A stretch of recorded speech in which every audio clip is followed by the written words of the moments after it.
September 26, 1986, near Jalalabad, Afghanistan. Late afternoon. The sun hangs low and heavy, bleaching the colours from the stone and scrub of the Saftko Mountains. The air, still oven-hot, shimmers with dust and decay. Below, the narrow valley floor is a scar of shadow. Silence for a moment. Then a sound emerges. A methodical, rhythmic thump, thump, thump, thump that does not echo but fills the space. It is the sound of raw power, of ownership. A Soviet Mi-24D Hind attack helicopter banks into view, its silhouette predatory and unmistakable. Its rotors bite the thin air, a dark insect against the peach-coloured sky. To the conscript infantry it supports, it is a guardian angel. To the mujahideen hiding in the rocks it has been for 7 long years, a devil incarnate, an unholy fusion of troop transport and gunship. Armoured, seemingly invincible. 7mm Yakushev Borzov machine gun pod, beginning to whine. On a rocky outcrop 3,000 metres away, a different sound. A sharp, high-pitched beep, breaking through the headphone static of a Soviet R-863 VHF radio. Or scans his instruments. The launch warning light on his L-166 V-11E infrared missile approach, Warner, remains dark. No SAM radar has locked on. The sky is clear. It is a routine mission. What he cannot see is the faint, rising thermal signature of his own aircraft, the intense heat blooming from its twin TV3 117 turboshaft engines, being hunted by a new eye. On the valley slope, a mujahid crouches, a 15-kilometre green tube on his shoulder. He hears only the roar of the approaching helicopter. He sees, through a simple optical sight, the hovering gunship. He presses a button. A microcooler chills the seeker head. A solid-state gyro spins up. He squeezes the trigger. A violent whoosh of rocket motor, a streak of white smoke corkscrewing out, then angling sharply up, correcting, hunting with a mind of its own. Inside the hind, the warning light screams to life a half-second before impact. There is no time to deploy flares, no time to dive. The warhead detonates just behind the cockpit canopy. The blast is not a fireball, but a precise, violent decompression of metal and flesh. The hind's nose pitches violently down. It does not spiral. It simply falls. A 10-ton bird shot from the sky, crashing into the valley floor in a cacophony of tearing metal. The thump, thump, thump is replaced by a silence more profound than before, broken only by the crackle of burning aviation fuel. In Moscow, the initial reports would be met with disbelief, a statistical anomaly, pilot error. But as the wrecks piled up, a terrifying new reality would dawn. American technology had reached into the heart of the Hindu Kush, and the era of unchallenged Soviet air dominance was over. This was not just a missile, it was a system called the FIM-92 Stinger, and its pinpoint precision would unravel a doctrine, demoralize an army, and forever change the calculus of modern war. 1979 to 1985. For the first 6 years of the Soviet war in Afghanistan, the air belonged to the 40th Army. This was not a contest, it was an administrative reality.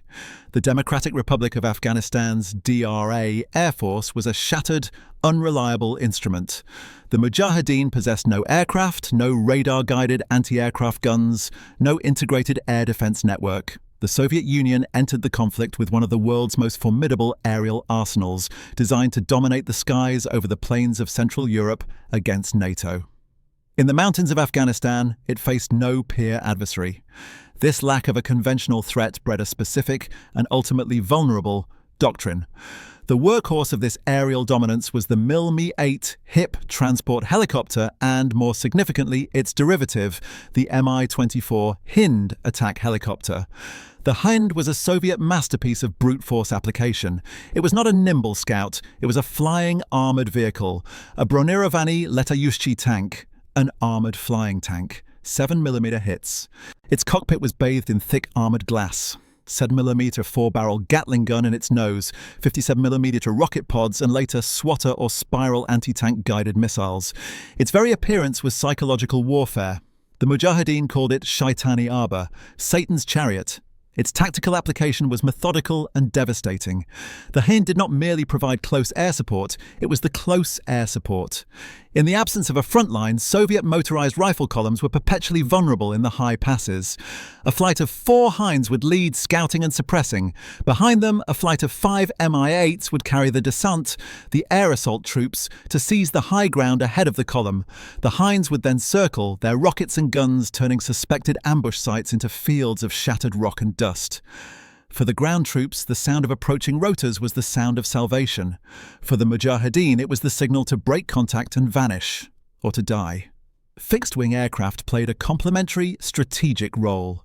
The Sukhoi Su-25 Frogfoot, a robust, slow-moving, close air support aircraft akin to the American A-10, hammered identified guerrilla strongholds with bombs, cannon fire, and devastating thermobaric munitions.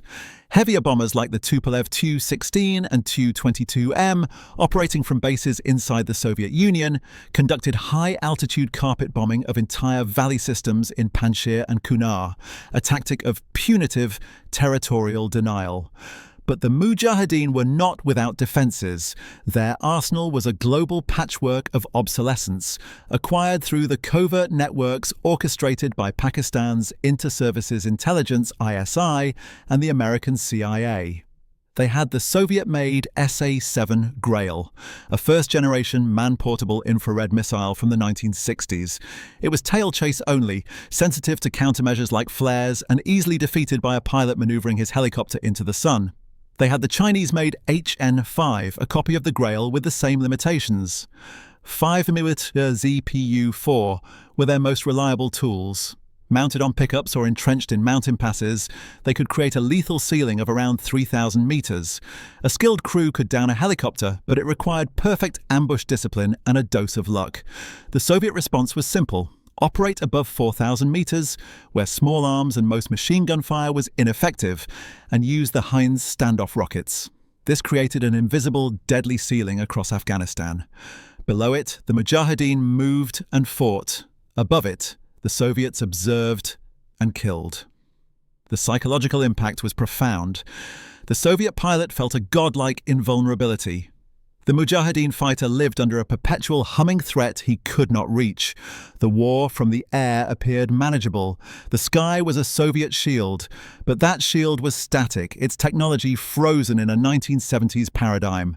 And in Langley, Virginia, and in the corridors of the White House, a decision was being made to shatter it with a weapon that operated on an entirely new principle of physics, one that turned an aircraft's own lifeblood, the heat of its engines, into its death warrant.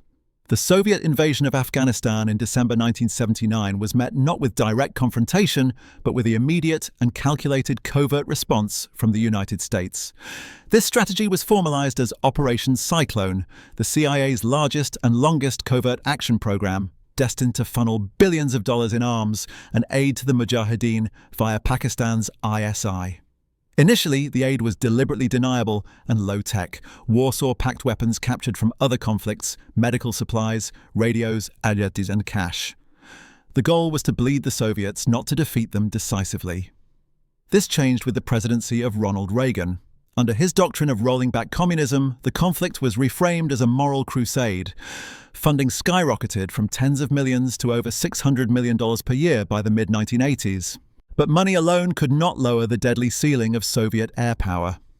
The Mujahideen's pleas for effective anti-aircraft weapons were constant and desperate. The existing SA-7s were worse than useless. They gave a false sense of capability. CIA field officers and ISI handlers witnessed the demoralizing effect of Hind strikes firsthand. The search for a technological game-changer began in earnest around 1983.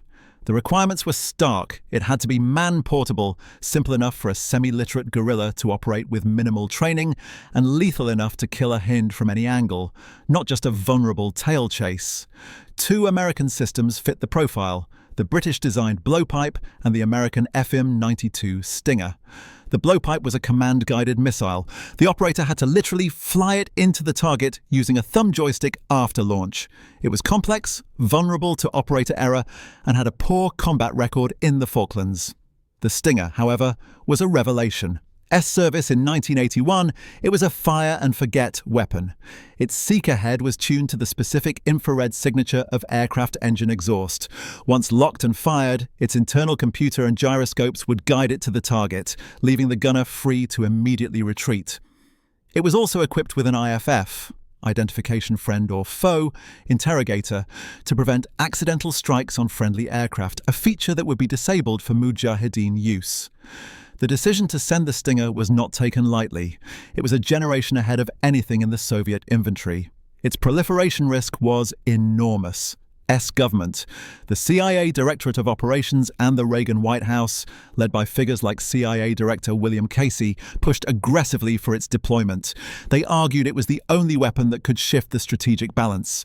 Opposing them were elements of the State Department, the Pentagon, and the CIA's own technical security branch. They feared the Soviets would capture one, reverse engineer it, and proliferate the technology to every client state. Or worse, develop devastating countermeasures that would nullify a key NATO advantage in Europe. For years, the opposition held sway. Instead, the Mujahideen received the Swiss-made Oerlikon 20 mm anti-aircraft cannon and the more powerful British blowpipe missile.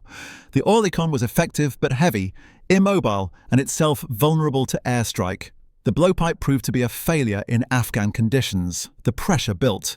The turning point came in 1985-86, a period of intense Soviet pressure on Mujahideen strongholds. The fall of the key base at Jawakili in Paktia province in 1985, despite heroic resistance, underscored the critical need. Satellite imagery and agent reports showed Soviet helicopters operating with near impunity. Finally, in the spring of 1986, President Reagan, presented with a direct appeal from Congressman Charlie Wilson and backed by overwhelming intelligence consensus, signed the presidential finding authorizing the transfer of the first batch of 400 Stinger missiles to the Mujahideen. Their delivery was a masterpiece of covert logistics. The missiles were flown to Pakistan, where ISI teams, working with CIA paramilitary officers from the Special Activities Division, organized the training. Mujahideen were brought to secret camps in the northwest frontier province. The training was ruthlessly simplistic, focused on drill and muscle memory. Power on, seeker cool, acquire the distinctive donut on a stick sight picture, wait for the growl of the seeker head, lead the target, fire. They were not taught the advanced physics, they were taught a new ritual of killing. Simultaneously, a separate, even more precise technology was being prepared for its Afghan debut. Sought to demonstrate a strategic capability. The target selected was the massive Jawar cave complex in Paktia, a Mujahideen fortress rebuilt by the Soviets after its capture. Navy A-6E intruder aircraft from the carrier USS Coral Sea, not to drop dumb bombs but to launch TV-guided walleye glide bombs and laser-guided paveway bombs.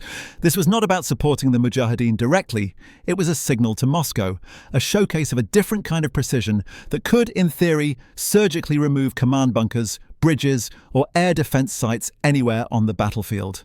By September 1986, the components were in place. In the mountains, Stinger teams waited for their moment. Over the Indian Ocean, carrier crews prepared for a unique mission. And in the skies over Jalalabad, Soviet Hind pilots, masters of a domain they believed was theirs forever, continued their routines, unaware that the fundamental laws of their war were about to be rewritten by a 35-pound tube of American microchips, high explosive, and revolutionary intent. The Soviet invasion of Afghanistan in December 1979 was met not with direct confrontation, but with the immediate and calculated covert response from the United States. This strategy was formalized as Operation Cyclone, the CIA's largest and longest covert action program, destined to funnel billions of dollars in arms and aid to the Mujahideen via Pakistan's Inter-Services Intelligence, ISI. Initially, the aid was deliberately deniable and low-tech, Warsaw-packed weapons captured from other conflicts, medical supplies, radios, and cash. The goal was to bleed the Soviets, not to defeat them decisively. This changed with the presidency of Ronald Reagan. Under his doctrine of rolling back communism, the conflict was reframed as a moral crusade. Funding skyrocketed from tens of millions to over $600 million per year by the mid-1980s. But money alone could not lower the deadly ceiling of Soviet air power. The Mujahideen's pleas for effective anti-aircraft weapons were constant and desperate. The existing SA-7s were worse than useless. They gave a false sense of capability. CIA field officers and ISI handlers witnessed the demoralizing effect of Hind strikes firsthand. The search for a technological game-changer began in earnest around 1983. The requirements were stark. It had to be man-portable, simple enough for a semi-literate guerrilla to operate with minimal training, and lethal enough to kill a hind from any angle, not just a vulnerable tail chase. Two American systems fit the profile: the British-designed blowpipe and the American FM-92 Stinger. The blowpipe was a command-guided missile. The operator had to literally fly it into the target using a thumb joystick after launch. It was complex, vulnerable to operator error, and had a poor combat record in the Falklands. The Stinger, however, was a revelation. S-service in 1981, it was a fire-and-forget weapon. Its seeker head was tuned to the specific infrared signature of aircraft engine exhaust. Once locked and fired, its internal computer and gyroscopes would guide it to the target, leaving the gunner free to immediately retreat. It was also equipped with an IFF, Identification Friend or Foe, interrogator to prevent accidental strikes on friendly aircraft, a feature that would be disabled for Mujahideen use. The decision to send the Stinger was not taken lightly. It was a generation ahead of anything in the Soviet inventory. Its proliferation risk was enormous. Government. The CIA Directorate of Operations and the Reagan White House, led by figures like CIA Director William Casey, pushed aggressively for its deployment. They argued it was the only weapon that could shift the strategic balance. Opposing them were elements of the State Department, the Pentagon, and the CIA's own technical security branch. They feared the Soviets would capture one, reverse engineer it, and proliferate the technology to every client state. Or worse, develop devastating countermeasures that would nullify a key NATO advantage in Europe. For years, the opposition held sway. Instead, the Mujahideen received the Swiss-made Oerlikon 20mm anti-aircraft cannon and the more powerful British blowpipe missile. The Oerlikon was effective but heavy, immobile, and itself vulnerable to airstrike. The blowpipe proved to be a failure in Afghan conditions. The pressure built. The turning point came in 1985 to 86, a period of intense Soviet pressure on Mujahideen strongholds. The fall of the key base at Jawakili in Paktia province in 1985, despite heroic resistance, underscored the critical need. Satellite imagery and agent reports showed Soviet helicopters operating with near impunity. Finally, in the spring of 1986, President Reagan, presented with a direct appeal from Congressman Charlie Wilson and backed by overwhelming intelligence consensus, signed the presidential finding authorizing the transfer of the first batch of 400 Stinger missiles to the Mujahideen. Their delivery was a masterpiece of covert logistics. The missiles were flown to Pakistan, where ISI teams, working with CIA paramilitary officers from the Special Activities Division, organized the training. Mujahideen were brought to secret camps in the northwest frontier province. The training was ruthlessly simplistic, focused on drill and muscle memory. Power on, seeker cool, acquire the distinctive donut on a stick sight picture, wait for the growl of the seeker head, lead the target, fire. They were not taught the advanced physics, they were taught a new ritual of killing. Simultaneously, a separate, even more precise technology was being prepared for its Afghan debut. S sought to demonstrate a strategic capability. The target selected was the massive Jawar cave complex in Paktia, a Mujahideen fortress rebuilt by the Soviets after its capture. Navy A-6E intruder aircraft from the carrier USS Coral Sea, not to drop dumb bombs, but to launch TV-guided walleye glide bombs and laser-guided paveway bombs. This was not about supporting the Mujahideen directly. It was a signal to Moscow, a showcase of a different kind of precision that could, in theory, surgically remove command bunkers, bridges, or air defense sites anywhere on the battlefield. By September 1986, the components were in place. In the mountains, Stinger teams waited for their moment. Over the Indian Ocean, carrier crews prepared for a unique mission. And in the skies over Jalalabad, Soviet Hind pilots, masters of a domain they believed was theirs forever, continued their routines, unaware that the fundamental laws of their war were about to be rewritten by a 35-pound tube of American microchips, high explosive and revolutionary intent. For the crew of a Soviet Mi-24 Hind, the cockpit was a throne. It vibrated with the raw power of 2,200 shaft horsepower. The landscape unfolded below them like a tactical map they could alter at will. The pilot, often a senior lieutenant or captain, wielded the controls with the confidence of a man operating the most fearsome tool in the theatre.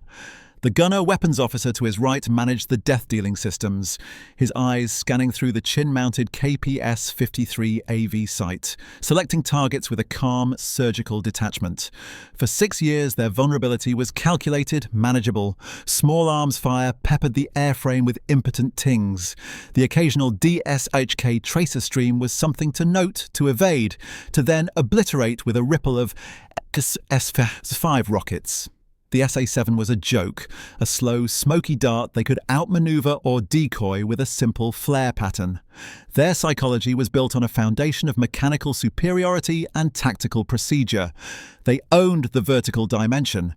A mission was a sequence of checklists: ingress altitude, attack run, weapons release, egress. Their greatest fear was not the enemy, but the environment. A sudden dust storm obscuring a ridgeline, a catastrophic mechanical failure over hostile territory, the dreaded vzryv explosion of a main rotor blade struck by a lucky heavy-caliber round.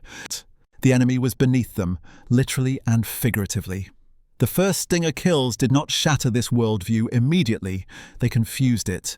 The initial reports filtering back to regiment and division headquarters in Kabul and Termez were fragmented, contradictory. A helicopter went down near Jalalabad, no radar warning, no observed missile launch, possibly mechanical, then another in the Panjshir, then another near Kandahar. The crews who survived, few did, described something alien. No screaming radar warning receiver. Only, in the final second, the frantic, almost disbelieving bleat of the older, less reliable infrared missile approach warner, the L-166. And then impact. Often a frontal or side strike, not the tail chase engagement the SA-7 demanded. The psychological erosion was swift and profound. The throne became a glass coffin. Every mountain pass, every valley exit became a potential ambush site, not for machine guns, but for an invisible, intelligent flame that sought their heart. The rituals of flight changed. Where before they flew at 4,000 meters for fuel efficiency and overview, now they hugged the terrain at 50 meters, using nap-of-the-earth flying to mask their infrared signature, straining engines and nerves, becoming vulnerable to the very small arms they had once scorned. Their heads were on a constant swivel, not looking for muzzle flashes, but for the telltale, almost invisible puff of a launch from a distant slope. A new, chilling vocabulary entered their briefings. Stingerskaya Zona. Stinger Zone. Certain valleys, certain provinces like Paktia and Nangarhar were informally declared off-limits for routine flights. The invulnerability was gone, replaced by a lottery-like anxiety. Every mission began with a silent, personal calculation of risk. The sound of their own engines, once a symphony of power, now felt like a beacon announcing their position to an unseen hunter. They were no longer masters of the sky. They were prey. And this fundamental shift in the human element, from predator to prey, would ripple through the entire 40th Army, corroding its operational reach from the cockpit outwards. For the Mujahideen fighter, receiving a Stinger was not just acquiring a weapon, it was an induction into a new priesthood of technology. The missile itself, in its sleek olive-green fiberglass tube, was an object of almost mystical reverence. It was cold to the touch from its stored coolant. Its instructions were in English. It came with a sealed, non-rechargeable battery coolant unit. BCU, a metal cylinder that provided the crucial 45 seconds of power and coolant for the seeker head. This BCU was its lifeline and its timer. Once activated, the countdown began. You had less than a minute to find, lock, and fire, or the $80,000 missile was a useless pipe. The CIA ISI training distilled this complex system into a rigid, repeatable sacrament. A Stinger team was typically 3 men: the gunner, the assistant who carried a second missile and monitored the rear, and a local guide/guard. Their tactics were the antithesis of their usual decentralized warfare. This was not a mass assault or a hit-and-run rifle engagement. This was a deliberate, patient hunt requiring discipline most guerrillas had never needed. Site selection was everything. They needed a clear field of view, preferably with a backdrop of cool sky or mountains to enhance the thermal contrast of the target. They needed multiple escape routes through rocks and gullies. They learned to position themselves down-sun from expected flight paths, so the helicopter would fly into their field of view, its engines hot against the cooler background. They became meteorologists, understanding that cold, dry days offered the best seeker performance. The ritual was precise. On spotting a target, the gunner would shoulder the launcher. The gunner would flip up the sight, press the IFF bypass switch, a covert modification, then the activator. A sharp hum and a stream of cold gas would hiss from the gripstock, the BCU engaging. In his headphones, a rising tone. He would wait for the distinct, audible growl in his ears. The passive infrared seeker head had locked on. No warning for the pilot, no radar emission, just the growl. Then lead the target slightly, squeeze the trigger. The missile would eject itself several meters from the tube with a soft pfft, its main motor igniting with a violent roar only after it was a safe distance away. The gunner's job was now done. He did not watch the strike. The team's doctrine was immediate displacement.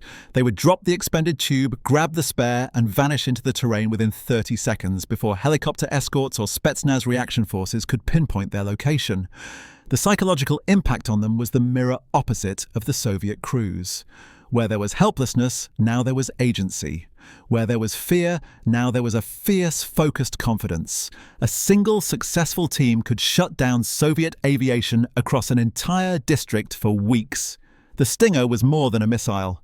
It was a key that unlocked the sky, transforming the Mujahideen from earthbound insurgents into a force that could, for the first time, dictate the terms of engagement in all three dimensions. The hunter in the sky had become the hunted, and the guerrilla on the ground held the trigger.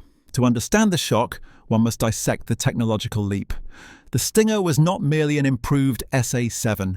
It represented a paradigm shift in infrared homing technology, and its deployment exposed a critical gap in Soviet military science. The SA-7B Grail, 9K32 Strela 2, was a first-generation manpads. Its seeker used an uncooled, reticle-based infrared sensor sensitive primarily to the intense heat of a jet engine's tailpipe. It was a tail-chase weapon, requiring the operator to position himself behind the target aircraft. Its seeker was easily confused by background heat, the sun, hot ground, and primitive infrared countermeasures, IRCM, like magnesium flares.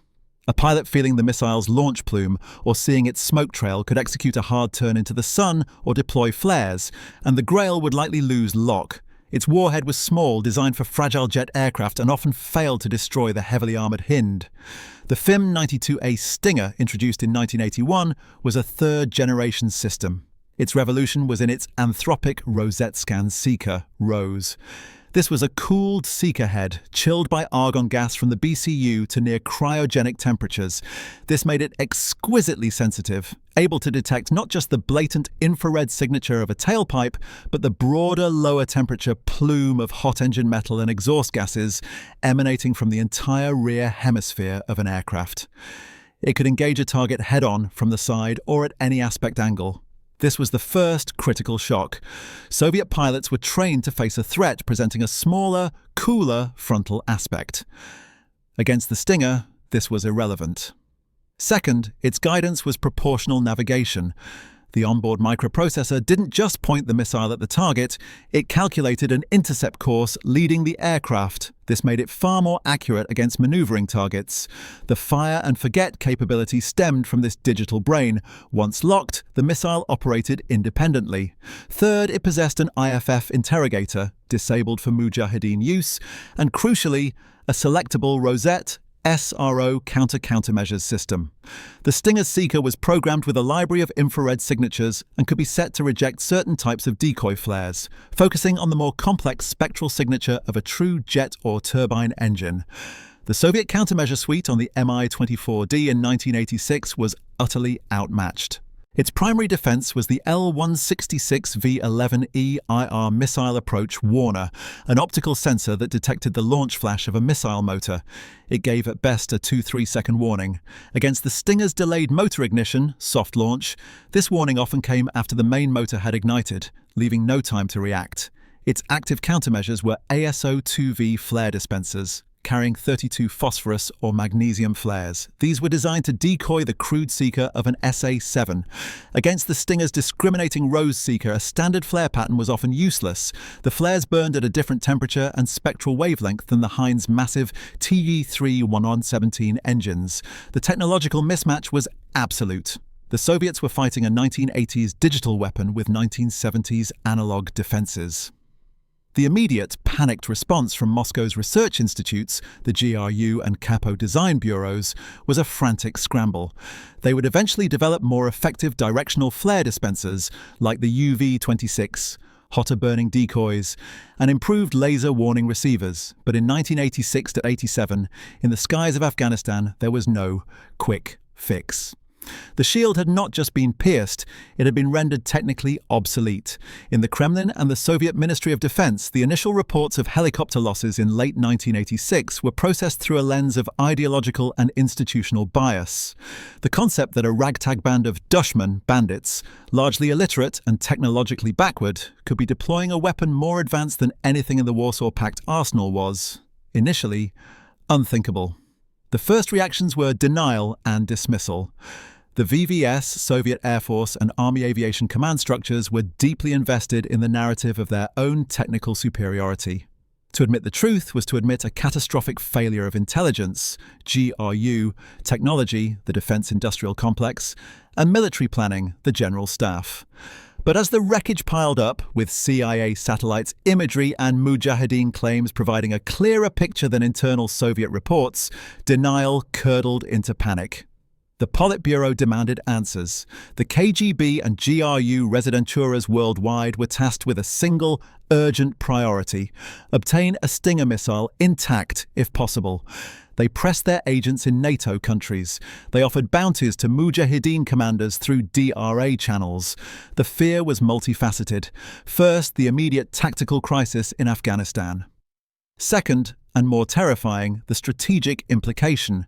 If this was what the Americans were giving to guerrillas, what did their frontline NATO units have? The Stinger threat fundamentally altered the calculus for the Soviet air-land battle doctrine in Europe, which relied heavily on swarms of Hind and HIP helicopters for anti-tank and deep strike roles. The scramble for a response was chaotic and multi-pronged. Operationally, directives flooded into the 40th Army. Restrict flight profiles, mandate escort fighters for all helicopter movements, employ Su-25s for preemptive scorched earth strikes on suspected Stinger team locations, a wildly inefficient use of resources. Tactically, new manuals were hastily drafted and distributed, emphasizing nap-of-the-earth flight, maximum use of terrain masking, and new, desperate flare dispensing patterns. Technologically, it was a crash program.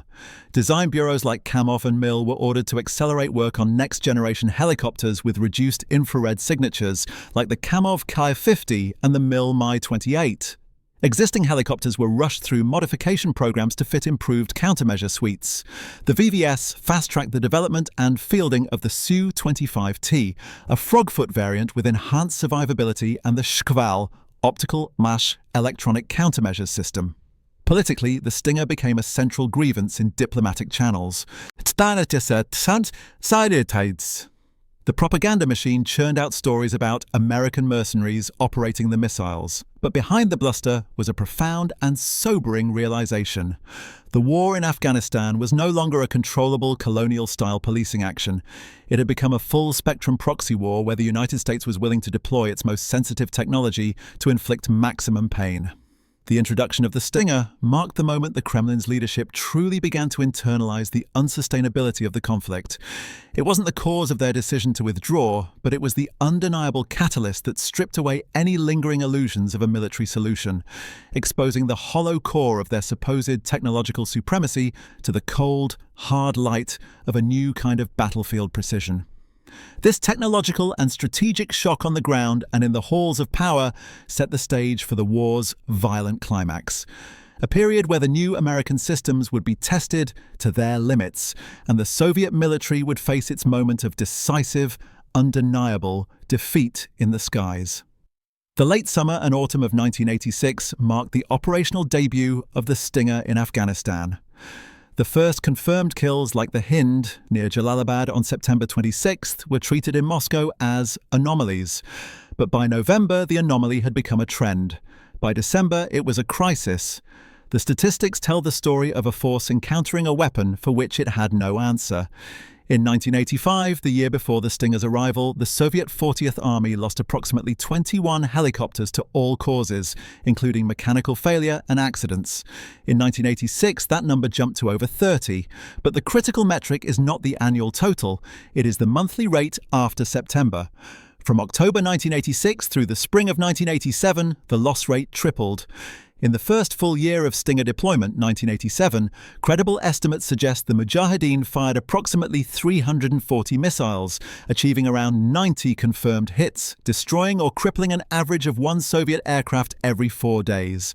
For a force that began the war with roughly 350 helicopters in country, this was an unsustainable attrition rate. The losses were not just numerical, they were qualitative. The Stinger preferentially targeted the most valuable platforms, the Mi-24 Hind gunships and the Mi-8 Metty transport helicopters carrying vital descent troops.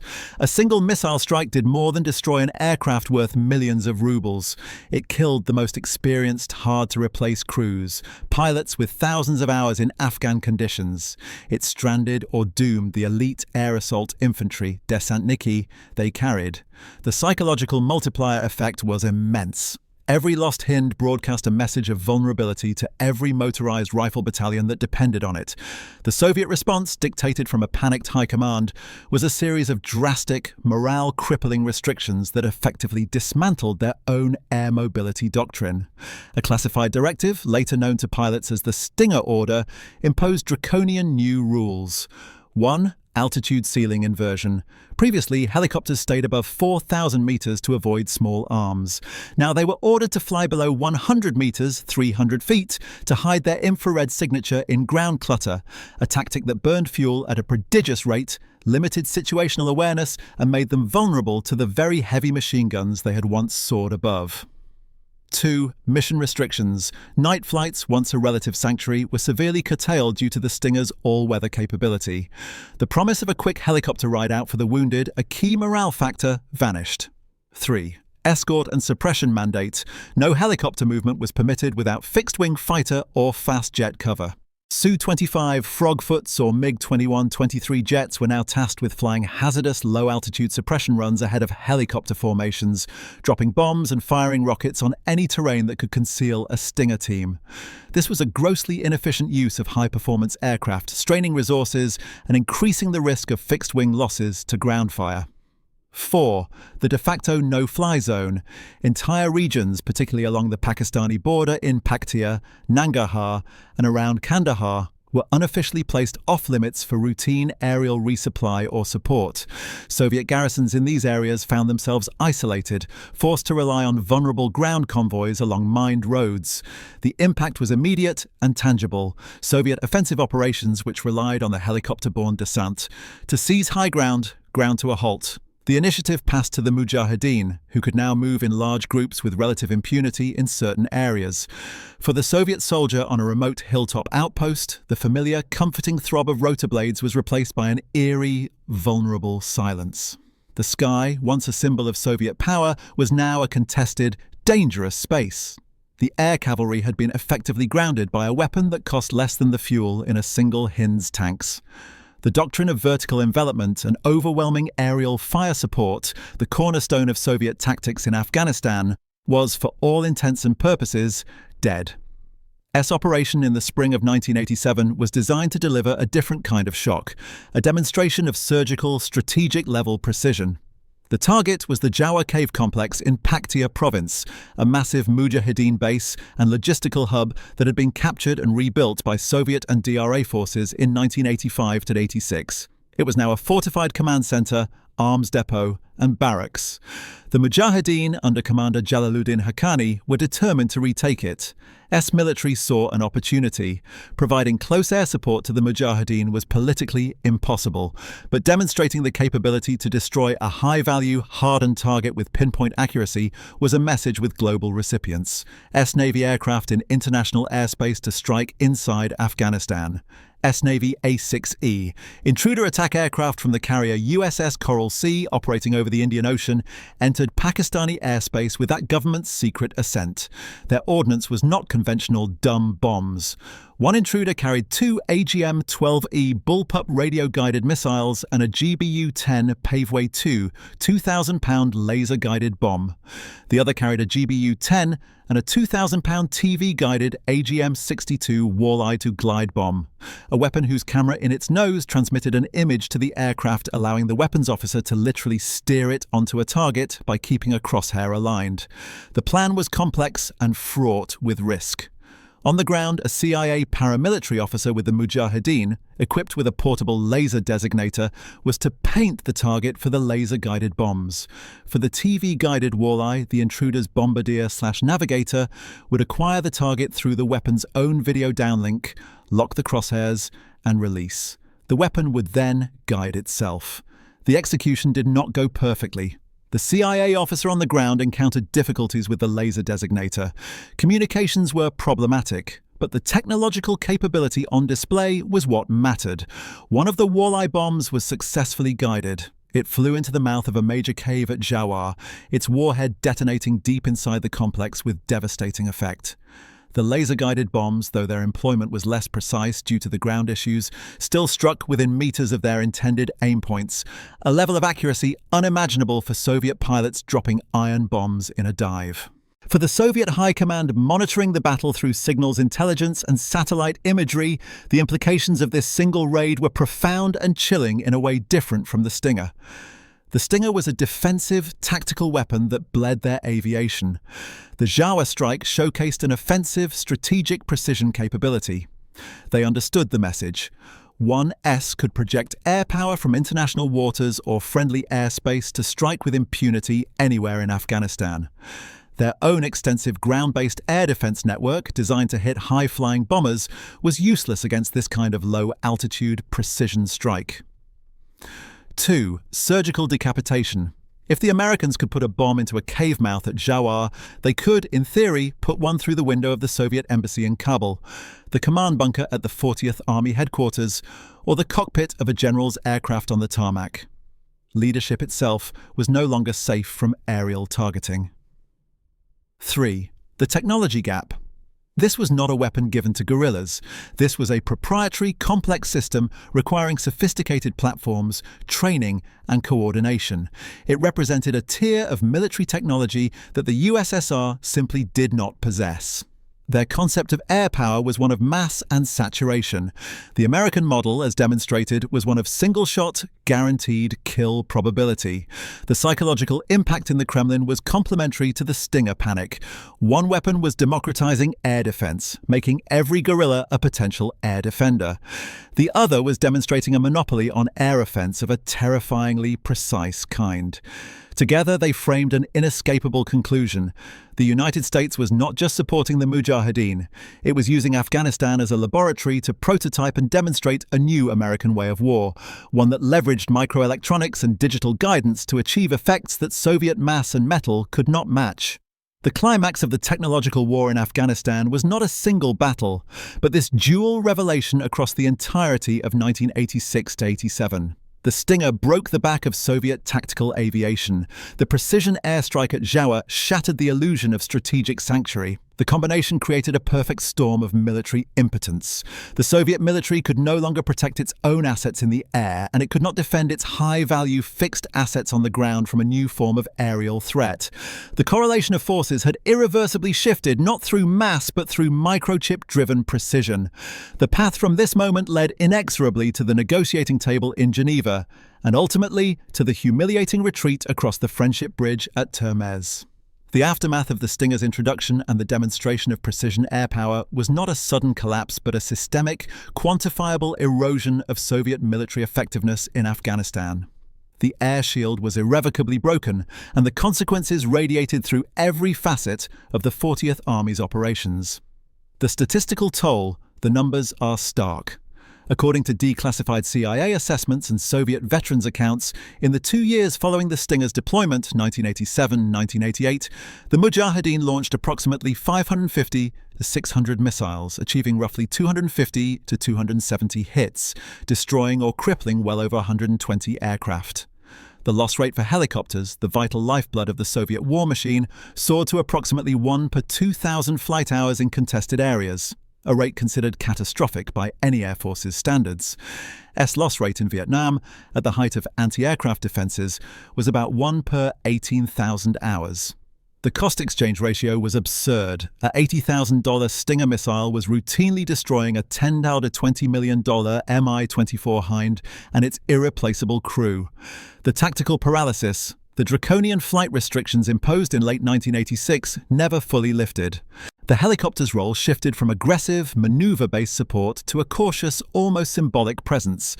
The Vertolyotnaya Deviatka, Helicopter 9 formation, became a relic. Air assault operations, the hallmark of Soviet offensive tactics, became rare and exceedingly risky. Garrisons were isolated. The flow of supplies, once assured by air, now depended on the heavily mined and ambush-prone ground lines of communication, the infamous Highway of Death from Termez to Kabul. The most devastating human cost was in medevac. The golden hour for wounded soldiers evaporated. Evacuation delays of 24 hours or more became common, directly increasing the mortality rate for battlefield casualties. The promise that the army would not abandon its wounded, a foundational tenet of military cohesion, was broken. The morale implosion. The psychological damage was deeper than any statistic. Among pilots, a culture of fear replaced one of confidence. They spoke of Stinger fever, a constant, exhausting hypervigilance. Among ground troops, the loss of reliable air cover was demoralizing. A veteran of the 345th Independent Guards Airborne Regiment later recalled, "Before you heard the helicopters and you knew you could move." The symbiotic relationship between the ground and air components of the 40th Army fractured. The soldier no longer trusted the sky above him. The economic and strategic drain. Each lost aircraft was a multi-million ruble loss to the Soviet state. The crash program to develop countermeasures and new platforms, the Ka-50, Mi-28, Su-25T, new flare systems, diverted billions of rubles and scarce scientific talent from other critical military projects. Afghanistan was no longer just a counterinsurgency. It had become an open-air testing ground where the USSR was forced to expend vast resources merely to counter a single, portable, Western weapon system. The strategic initiative had passed completely to the Mujahideen, who could now choose when and where to mass forces, knowing Soviet air response would be slow, limited, or non-existent. This operational paralysis on the battlefield created the direct conditions for the political decision to withdraw. The Politburo, led by Mikhail Gorbachev, was presented with a stark assessment. Continuing the war would mean accepting ever-increasing aircraft losses, a demoralized army, and a bottomless pit of resource diversion, all for a conflict with no achievable military end. The Stinger did not win the war for the Mujahideen, but it made the war unwinnable for the Soviet Union. It transformed a grinding counterinsurgency into a financially and morally unsustainable high-tech attrition. The withdrawal of Soviet forces from Afghanistan in 1989 did not end the story of the Stinger or the precision revolution it heralded.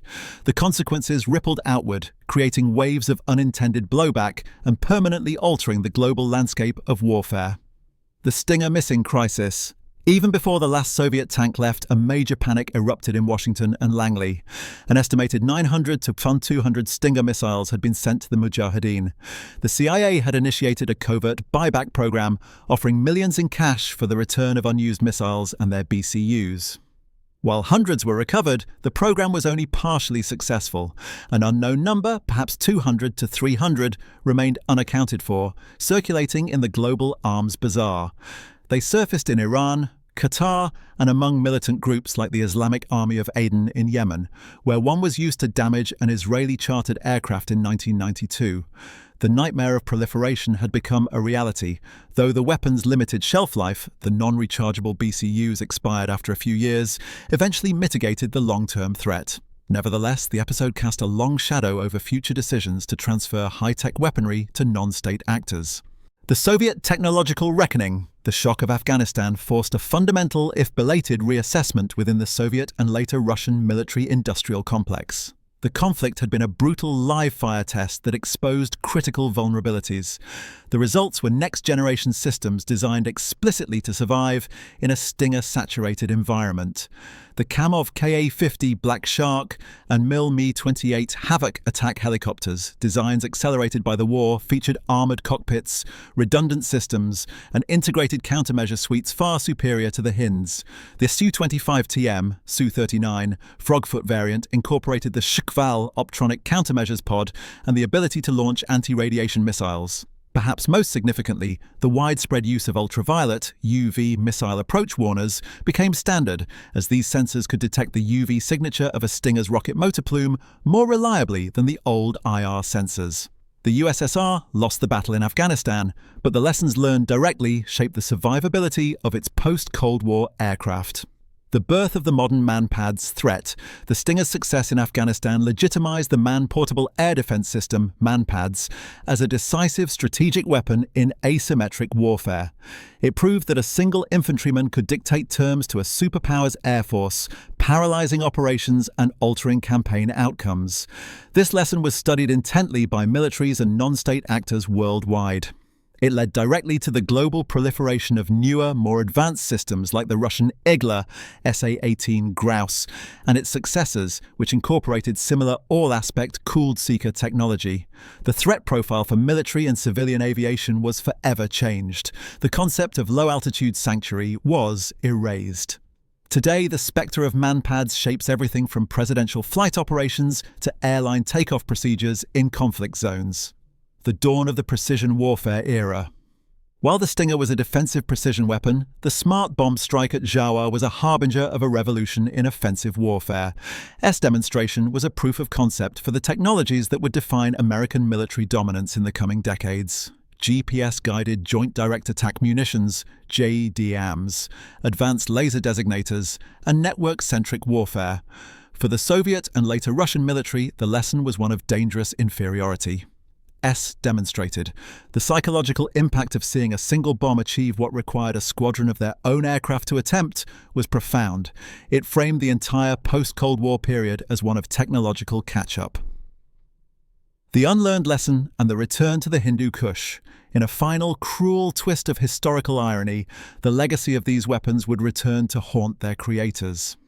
Backed Mujahideen victory, enabled by the Stinger, created the power vacuum and chaos from which the Taliban, and later Al-Qaeda, emerged. The very networks built to distribute the missiles later facilitated other darker transfers. And 2 decades later, when American and NATO forces found themselves fighting in those same mountains, they faced a new generation of insurgents armed with advanced man-pads. Not Stingers, those had expired, but their ideological and tactical descendants. Iranian-made copies, old Soviet stocks, and newer models. The hunter, in the endless cycle of the Hindu Kush, had become the hunted under the same unforgiving sky where the first revolution in precision had begun.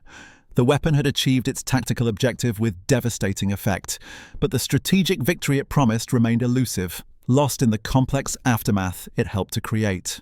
This complex legacy of tactical success, strategic blowback, and permanent technological change sets the stage for a final reflection on what the arrival of America's first smart weapons truly meant for the Soviet generals who witnessed it and for the future of warfare itself. The Soviet generals, steeped in a doctrine of mass, armor, and overwhelming firepower, could not initially believe the pinpoint precision of America's first smart weapons. Their disbelief was not born of ignorance but of paradigm.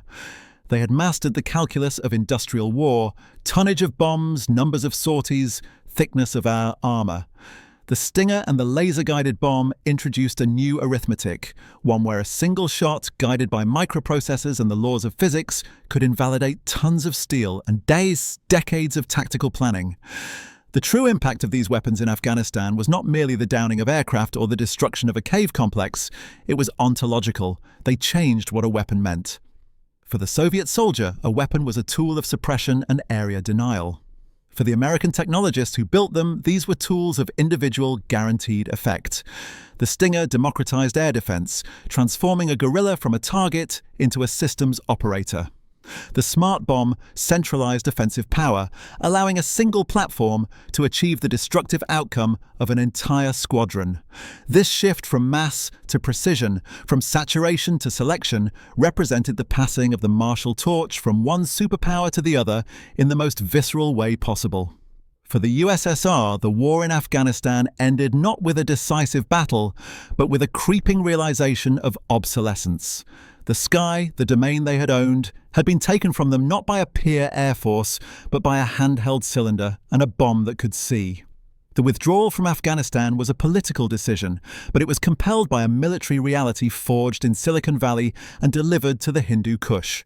The generals ultimately had to believe because the wreckage of their helicopters and the pinpoint craters at Jawar were facts that no ideology could explain away. In the end, the legacy of these weapons transcends the Soviet-Afghan War. They mark the dawn of the precision age, an era where the individual, whether a soldier with a missile or a pilot with a joystick, holds lethality once reserved for armies. This legacy is a double-edged sword. It offers the seductive promise of cleaner, more efficient warfare, yet it also lowers the threshold for conflict and creates tools that inevitably diffuse into dangerous hands. The Stinger growl and the smart bomb's silent glide inaugurated the contemporary world of asymmetric threat and high-tech dominance, a world where a single, precise shot can echo for decades, reshaping mountains, empires, and the very meaning of power in the modern age.